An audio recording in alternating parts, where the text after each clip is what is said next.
Goodbye kamalasan, goodbye paghihirap, goodbye problema.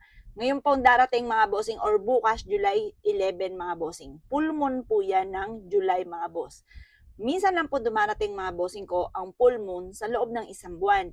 Kaya ito po mga bossing ko ay mainam na magawa po natin kasi yung mga minsan na yan mga bossing ko, yan po ang mas epektibo.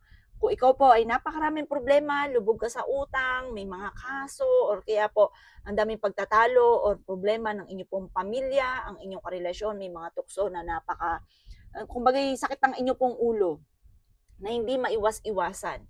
Mainam po na magawa niyo po ito, mag-alis po tayo ng mga kamalasan. Kasi alam niyo po ba kapag lagi nag-aaway dahil sa usapin ng tukso or dahil sa usapin ng pera or kaya batugan yung anak ninyo tapos may bisyo pa, mas nagiging mailap ang swerte. Mapansin nyo, dadami pa lalo ng dadami ang kamalasan na yan. Ngayon pa mga bossing, mas mainam na magawa nyo po ito, lalo na bukas mga bossing ko na full moon. Kumuha po kayo ng mga dahon ng laurel. Pwedeng gamitin ninyo itong pagpapausok. Bumili ka po ng uling. Pagkatapos, yung dahon ng laurel mga bossing ko ay haluan nyo ng asin. Tapos magpapausok ka. Mula sa gate, papasok na inyong tahanan, buksan ang mga bintana, para makaalis or makawala yung mga negatibo, yung malas. Pagkatapos po niyan mga bossing ko, kapag nakapagpauso ka na, gawin niyo po ito mainam sa umaga or kaya sa mismong full moon sa gabi.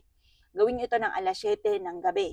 Pagkatapos, kapag po ito'y, di ba, may mga umuusok pa, may tira pa po yan. Hayaan niyo po siya diyan sa may pintuan po ninyo hanggang sa mawala na yung pinaka-usok po niya.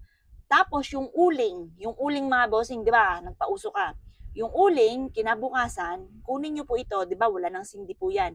Ilagay ito sa harapan ng inyong tahanan, ilagay sa isang mangkok. Ilagay sa harapan ng inyong tahanan. Mas epektibo po 'yan dahil pinagpausukan na po 'yan ng dahon ng laurel. Kaya mainam yung uling na 'yan ang inyong gagamitin. Yung uling ay pwede niyong haluan ng bawang.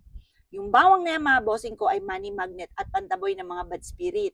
Mainam na may mga ganyan tayo, kahit mga simple mga pamamaraan, dahil yan po ay makakatulong upang sa ganun, mas maging magaan ang daloy ng swerte. At iwasan nyo din or huwag nyo nang gagawin ang paladaing. Meron akong kakilala, Diyos ko po yung manghihina ka mga bossing ko kapag ito inyong nakausap, ay inam talagang makadaing. Pero kadaing-daing talaga ang mga nagaganap. Kasi minsan mga boss, masasabi natin na madaling sabihin, mahirap gawin, lalo na kung pinagdadaanan ninyo. Yun nga po yung challenge natin mga bossing ko kung paano nyo po kukontrolin ang inyo pong bibig, yung paladaing. Yun ang challenge mga boss. Dahil yan nga po yung mga negatibo mga bossing ko, kaya kumbaga kung mahina-hina ka, ay talagang magiging paladaing ka talaga. Pero masabi ko, hindi siya maganda kapag po inugali nyo na ang paladaing. Kumbaga yung problema mo sa ngayon, pagpaladaing ka, nanganganak po yan, dumadami po sila mga bossing. Kaya mas mainam mga bossing ko, kapag po gumawa ng ganito, gawin positibo, ang mga bagay-bagay laging positive.